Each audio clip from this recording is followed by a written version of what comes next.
Hello students, आज हम लोग 8.1 क्वेश्चन नंबर 4 से आगे का प्रश्न को सॉल्व करेंगे।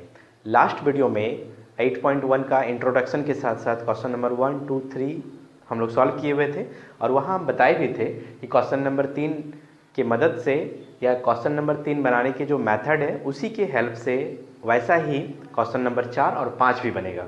लेकिन जिन बच्चों से नहीं बन पाया है इसमें संकोच की कोई बात नहीं है। हम वापस क्वेश्चन नंबर 4, 5, 6 एक एक प्रश्न को सॉल्व करते हुए आगे चलेंगे। तो चलो क्वेश्चन नंबर 4 को सॉल्व करते हैं। देखो यहाँ सबसे पहले ये पता है कि यहाँ पर कॉट ए को अकेला करेंगे तो 8/15 लिखेंगे। अच्छा, ये अनुपात के रूप में लिखा हुआ है तो निश्चित रूप से कोई संख्या यहाँ पे से गायब है, ठीक है, उसको हम लोग पुट करेंगे या उसको मान लेंगे। लेकिन कॉट के फॉर्मूला क्या होता है, तो वापस फिर से वही लाल का कॉन्सेप्ट सभी बच्चों को याद होगा। अब तक कई बार हम इस चीज़ को लिख चुके हैं बोर्ड पर, कई बार हम इसको बता भी चुके हैं।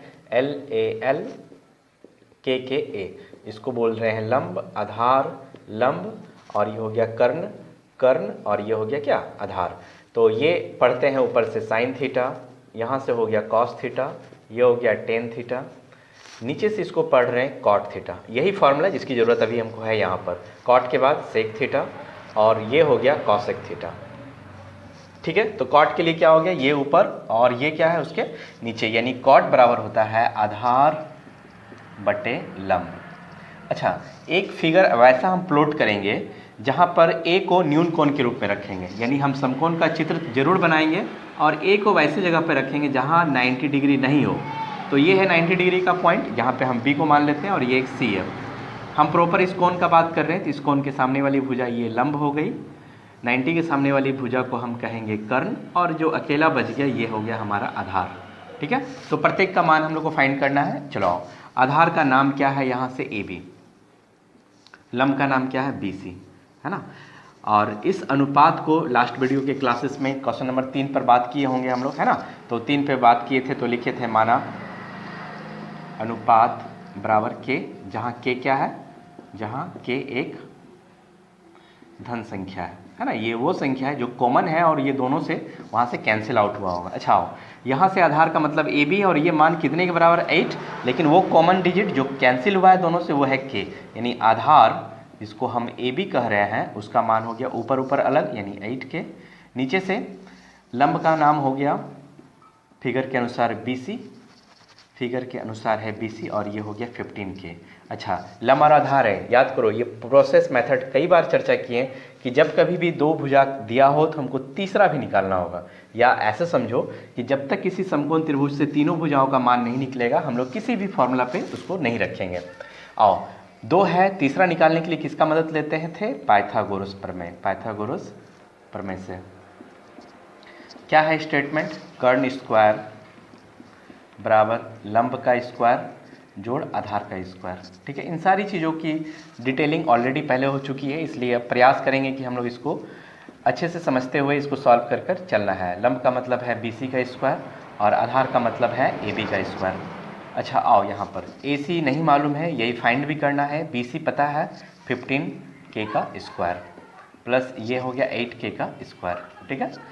आओ, यहाँ से AC स्क्वायर इक्वल टू 15 का हो गया 225K square plus 64K square, 64K square. तो हमारे पास AC स्क्वायर इक्वल टू, ये दोनों बेस सेम है, K स्क्वायर का फॉर्म है, तो 5 4 और 5 9, 6 2 8 और ये कितना हो गया 289K स्क्वायर। अच्छा, 289 कितने का रूट होता है, तो ये हमारे पास AC को अगर हम अकेला करेंगे तो इस तरह से लिखते हैं। अच्छा, AC बात कर रहे थे 289 का रूट, तो 17 इंटू 17, 17 गुना 17 289 होगा, और K स्क्वायर को भी क्या लिख सकते हैं, K गुना K।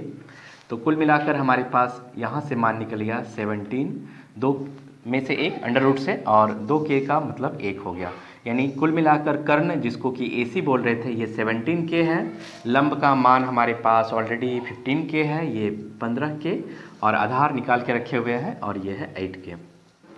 अच्छा, अब यहाँ तक आने के बाद हमको क्या चाहिए, साइन A और सेक A चाहिए। चलो अब आते हैं जो जो मान हम लोग से पूछा है। देखो यहाँ हम लोग सॉल्व करके इसको लिख रहे हैं। पहला क्या चाहिए था, साइन A। साइन A, देखो साइन A, साइन के साथ एंगल A हो, B हो, अल्फा बीटा थीटा कुछ भी हो, साइन का फॉर्मूला क्या होता है, लंब बटे कर्ण। लंब बटे कर्ण, ठीक है। तो साइन ए, लंब का नाम क्या है चित्र में, बी सी, कर्ण का नाम क्या है चित्र में, ए सी, और इन सब का मान हम ऑलरेडी निकाल के रखे हुए हैं। क्या है, बी सी का मान 15 के और इसका मान है 17 के। ये के कैंसिल हो गया, यानी साइन ए का आंसर हो गया हमारे पास 15/17। तो ये एक प्रश्न का आंसर हो गया जिसमें साइन ए हमारे पास फाइंड हो गया। चलो इसमें एक और चाहिए था हमको, क्या, सेकंड कहा है सेक ए का मान बताना। सेक ए, सेक ए, देखो तो सेक का फॉर्मूला क्या है, कर्ण ऊपर और आधार क्या उसके नीचे, यानी कर्ण बटे आधार, है ना। तो सेक ए, क्योंकि ए के वजह से हम सारा प्लानिंग किए हुए हैं, तो कर्ण का नाम क्या है फिगर में, ए सी, और आधार का नाम क्या है, ए बी। तो फिलहाल हमारे पास सेक ए सी का मतलब हो गया 17 के और ए बी का मतलब हो गया 8 के। तो ये दोनों कैंसिल हो गया, यानी इसका आंसर हो गया 17/8। तो ये दो प्रश्न था जिसमें साइन ए फाइंड करना था और सेक ए। तो ये क्वेश्चन नंबर 4 हो गया। अब हम लोग क्वेश्चन नंबर 5 पे चलते हैं। चलो क्वेश्चन नंबर 5 पे आते हैं। देखो क्वेश्चन पहले समझ लो, लगभग वैसा ही है, मेथड भी है, सब कुछ वैसा ही है, सिर्फ मान यहाँ चेंज है। सेक थीटा इक्वल टू 13/12 है, 13/12 है। तो अन्य सभी त्रिकोणमितीय अनुपात, अच्छा अन्य सभी में कौन कौन आएगा, ऑफकोर्स सेक को छोड़कर आएगा sine theta, cos theta, tan theta, cot theta. Sec तो फाइंड किया हुआ ही और क्वेश्चन भी है, इसलिए सेक के अलावे अब बच गया कॉसेक। यानी 1 2 3 4 5, ये पांचों का मान चाहिए हमको, ठीक है। ये हो गया इसका मतलब। आओ सॉल्यूशन पे आते हैं। सबसे पहले तो ये देख लो कि सेक थीटा, यहाँ प्रॉपर किसी एक एंगल का नाम है थीटा। तो हम ऐसा करते हैं, एक फिगर ऐसा बनाते हैं जिसपे अपनी सुविधा अनुसार 90 डिग्री को छोड़कर थीटा कहीं भी ले लो। मान लो हम, चलो आज यहाँ पे ले लेते हैं, ये थीटा है, इसको ए बी और सी कह रहे हैं, ये थीटा है, ठीक है। ये 90 डिग्री है हमारा एंगल बी, और ए बी सी एक समकोण त्रिभुज है। 90 के होने की वजह से ये क्या हो गया, कर्ण, और हम बात यहाँ से कर रहे हैं इसलिए इसके सामने का भुजा ये हो गया लंब। अगर हम ये थीटा को यहाँ ले रखे होते तो ये लंब होता, तो उसमें कोई फर्क नहीं पड़ता है, हम लोग अपनी सुविधा अनुसार ले सकते हैं। तो ये आधार हो गया, ठीक है। तो वापस फिर से सेक थीटा का फॉर्मूला क्या होता है, कर्ण बटे आधार। एक्चुअली ये क्या होता है, साइन कॉस का रिवर्स होता है, उल्टा होता है, इसलिए कॉस का फॉर्मूला होता है आधार बटे कर्ण, तो सेक का हो गया कर्ण बटे आधार। अच्छा इस फिगर में क्या नाम है कर्ण का, ए सी, आधार का नाम है बी सी। आओ फिर से वैसा ही माना, अनुपात बराबर के, ठीक है, जहाँ के क्या है एक, जहाँ के एक धन संख्या है ना, ये वही कॉमन संख्या है जो दोनों के रेशियो यानी अनुपात की वजह से कैंसिल आउट हुआ होगा। आओ तो यहाँ से कर्ण जिसको ए सी कह रहे हैं उसका मान 13 और ये के उसके साथ अलग हो गया, ठीक है। और आधार नीचे वापस फिर से बी सी जिसको हम कह रहे हैं उसका मान 12 के अलग हो गया। अच्छा यहाँ कर्ण और आधार है, यानी एक गायब है, कौन है, वो लंब, और वो किसके मदद से निकलेगा, तो ऑफकोर्स पाइथागोरस प्रमेय से, ठीक है। जब भी एक साइड नहीं हो इस टाइप के प्रश्न में तो हम लोग पाइथागोरस का मदद लेते हैं, और पाइथागोरस का कॉन्सेप्ट ये है कि कर्ण स्क्वायर बराबर लंब स्क्वायर प्लस आधार का स्क्वायर, है ना। तो कर्ण का नाम क्या है, ए सी स्क्वायर इक्वल टू लंब ए बी स्क्वायर प्लस आधार क्या है, बी सी का स्क्वायर। अच्छा मान कितना है, ये कर्ण का मान हमारा 13 के, ये 13 के है, बी सी जिसको हम आधार कह रहे हैं वो 12 के है, ये 12 के है, ठीक है। तो यहाँ पर हम लोग मान लंब का निकालना है हम लोगों को, जिसका नाम ए बी है। तो कर्ण का मतलब हो गया 13 के का स्क्वायर, ए बी को रहने दो, ये तो फाइंड ही करना है, बी सी का मतलब है 12 के का स्क्वायर, 12 के का स्क्वायर। अच्छा 13 के का मतलब कितना, 169 के स्क्वायर, ए बी स्क्वायर रहने दो, 12 का 144 के स्क्वायर, ठीक है। आओ इसको अकेला करेंगे हम, ए बी स्क्वायर को अकेला कर रहे हैं, तो ये उठ के इधर आएगा 169 के स्क्वायर माइनस 144 144 के स्क्वायर, ए बी स्क्वायर बराबर क्या हो गया 25 के स्क्वायर, ठीक है। तो ए बी बराबर क्या होगा, अंडर रूट 25 के स्क्वायर। अच्छा 25 को क्या लिख सकते हैं, 5 इंटू 5, और के स्क्वायर को 2 टाइम्स लिख सकते हैं क्या, के इंटू के, है ना, के इंटू के, ताकि अंडर रूट से हमारा मान निकल सके। तो ये हो गया यहाँ से कितना 5, और यहाँ हो गया के, यानी ए बी जो नहीं मालूम था वो है 5 के। अब हमारे पास तीनों भुजा का मान है और इसकी मदद से हम किसी भी रेशियो को निकाल सकते हैं। चलो इसकी मदद से जितने भी रेस्ट वैल्यू है सबको निकालेंगे। ऐसे फिर से वापस फॉर्मूला लिख लेते हैं। क्योंकि अब हम लोगों को सबसे ज़्यादा ज़रूरत है इसका और प्रत्येक स्टेप में तोड़ने की।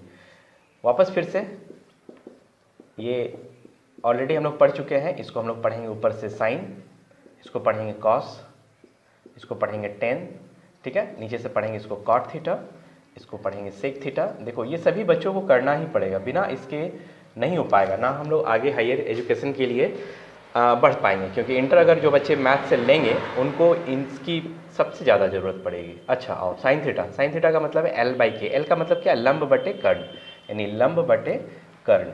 लंब का नाम क्या है चित्र में? A B. कर्ण का नाम क्या है? ए सी। यानी हम इसको साइन थीटा ए बी का मतलब 5 के और कर्ण हो गया 13 के कैंसिल, यानी इसका आंसर हो गया 5/13। ये एक आंसर हो गया। दूसरा, साइन के बाद क्या चाहिए हम लोग को? Cos theta. कॉस का सूत्र होता है आधार बटे कर्ण, है ना, ए बाई के, यानी ये आधार है और ये क्या है? के, यानी एल को हम क्या बोल रहे हैं? लंब, है ना, ए को क्या बोल रहे हैं? आधार, और इसमें के को क्या कह रहे हैं? कर्ण। तो ये ध्यान रखोगे, कई बार रिपीट हुआ है ये चीज़। और आधार का मतलब है बी सी और कर्ण का नाम है ए सी। वापस फिर से, cos theta equal to B C मतलब 12 के और ए सी कितना हो गया? 13 के। तो ये दोनों कैंसिल हो गया, 12/13, ये कैंसिल हो गया। और आगे चाहिए हमको टेन थीटा। तीसरा, टेन थीटा, टेन के लिए फॉर्मूला क्या है? एल बाई ए, यानी लंब बटे आधार, लंब बटे आधार, है ना।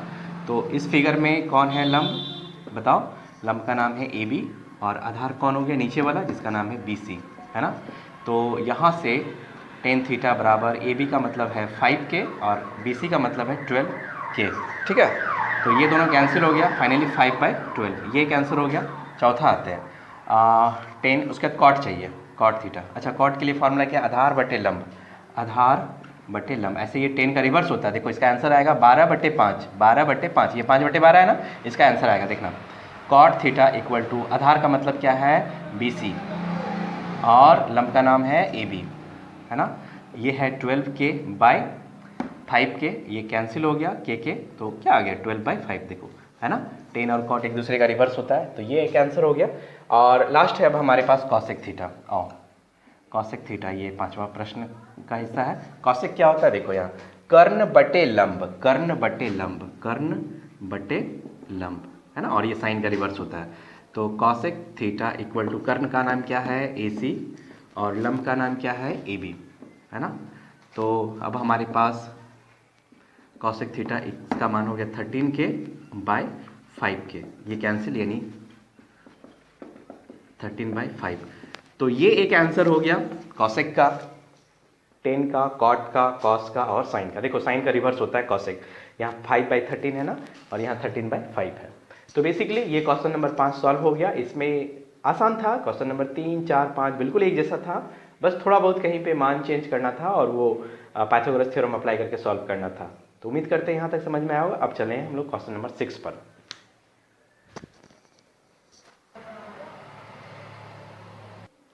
चलो क्वेश्चन नंबर 6 पे आते हैं, ठीक है। देखो क्वेश्चन थोड़ा सा कॉम्प्लिकेटेड है, इसमें किसी का मान दिया हुआ नहीं है, लेकिन इसको सॉल्व कैसे करेंगे? आसान है।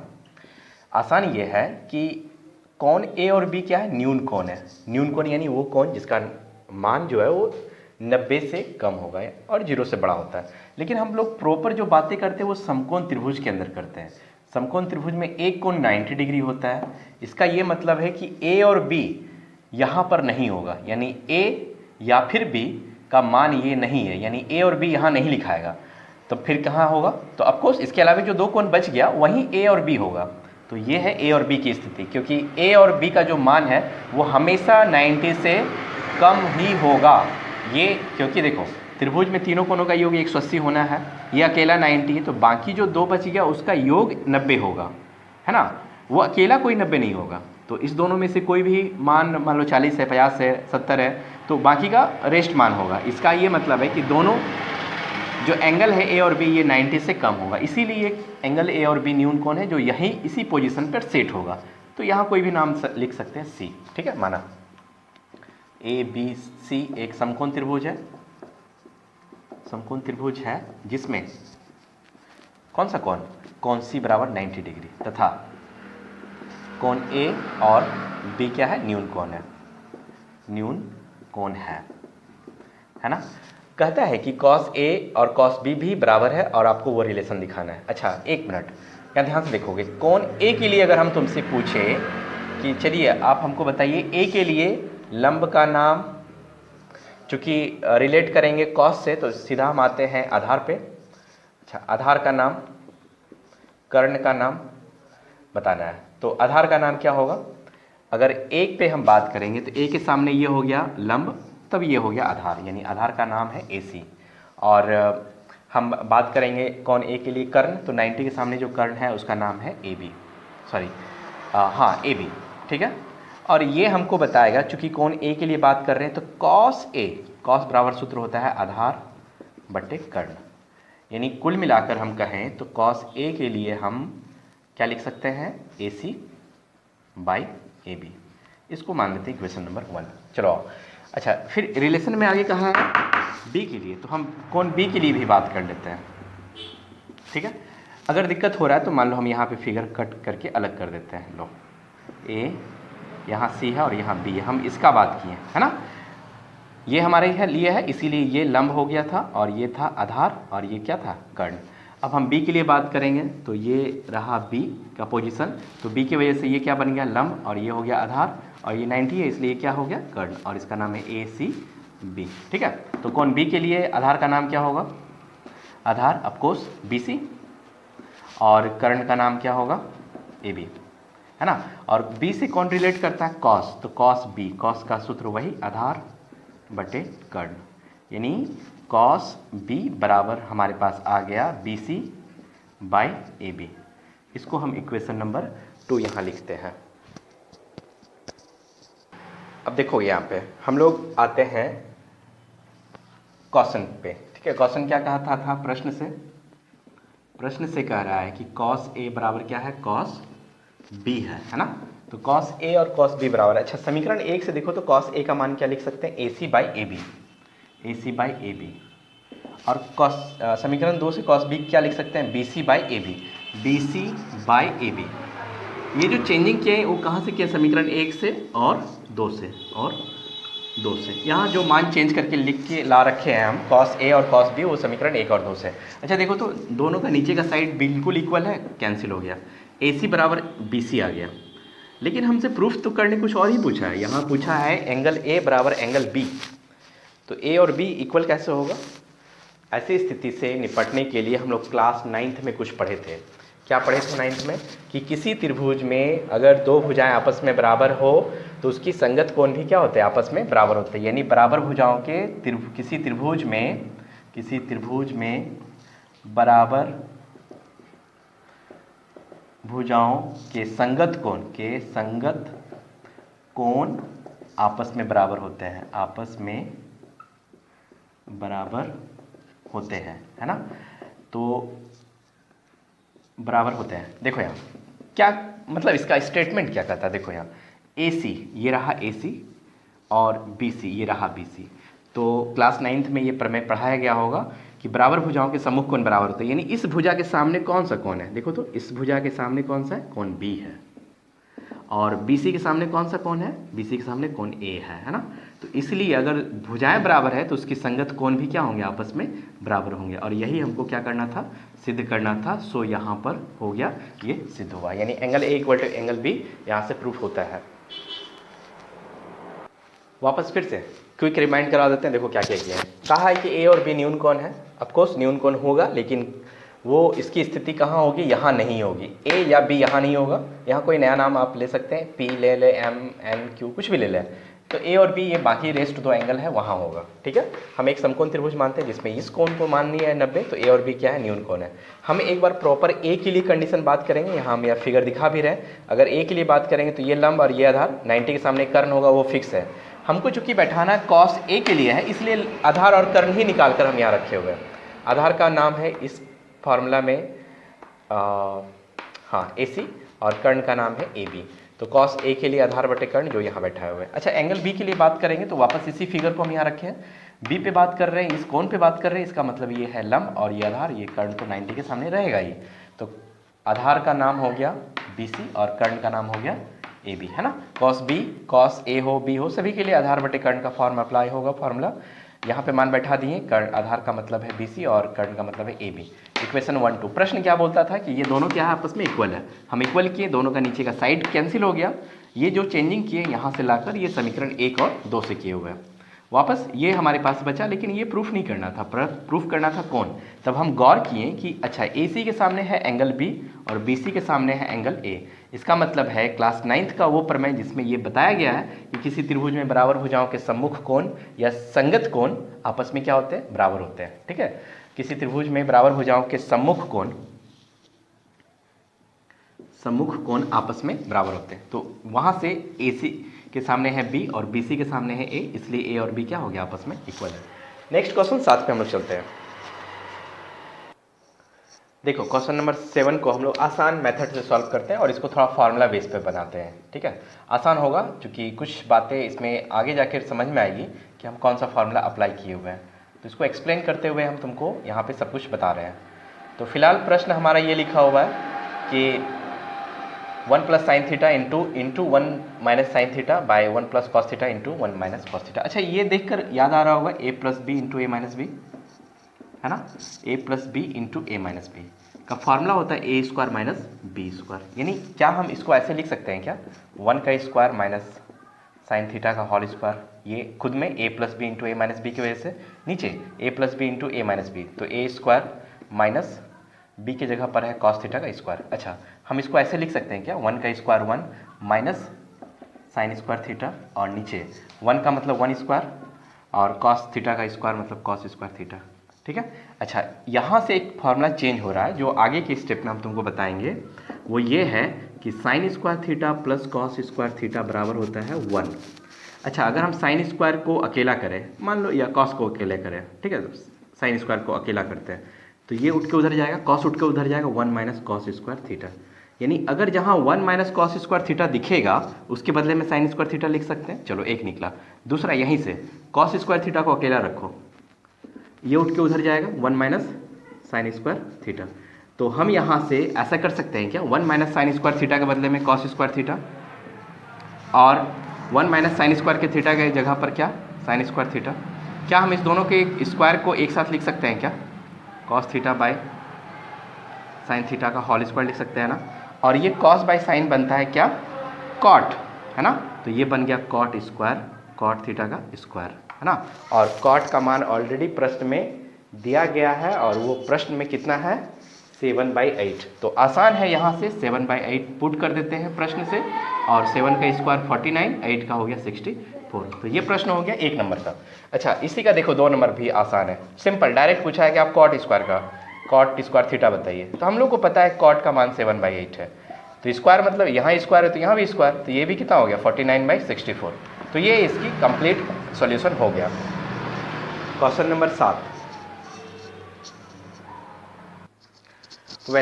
तो इस तरह से हम लोग क्वेश्चन नंबर 7 तक के प्रश्न को सॉल्व कर चुके हैं। आज क्वेश्चन, इस वीडियो में हम लोग क्वेश्चन नंबर 4, 5, 6 और 7 8.1 के देख चुके हैं। उम्मीद करते हैं समझ में आ रहा होगा सभी बच्चों को। नेक्स्ट क्लास में 8.1 के जितने भी प्रश्न हैं उसको सॉल्व करके लास्ट वीडियो इसका बनेगा।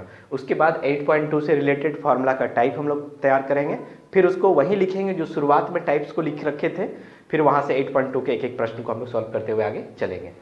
तो जितने भी प्रश्न बनाए हैं उनको रिवीजन करो, बनाओ, समझ में नहीं आए रिमाइंड करके वापस फिर से वीडियो को देखो, उम्मीद करेंगे समझ में आएगा। जो बच्चे मेरे पास पढ़ते हैं उनको तो सुविधा होगी ही, क्योंकि इन सारी टॉपिक्स की पढ़ाई ऑफलाइन आपकी होगी फिर से, लेकिन ऑनलाइन के थ्रू भी आप यहाँ से समझ सकते हैं। बाद में कभी भी दिक्कत होगा तो आप वापस फिर से इस चीज़ को समझ सकते हैं आसानी से देखकर।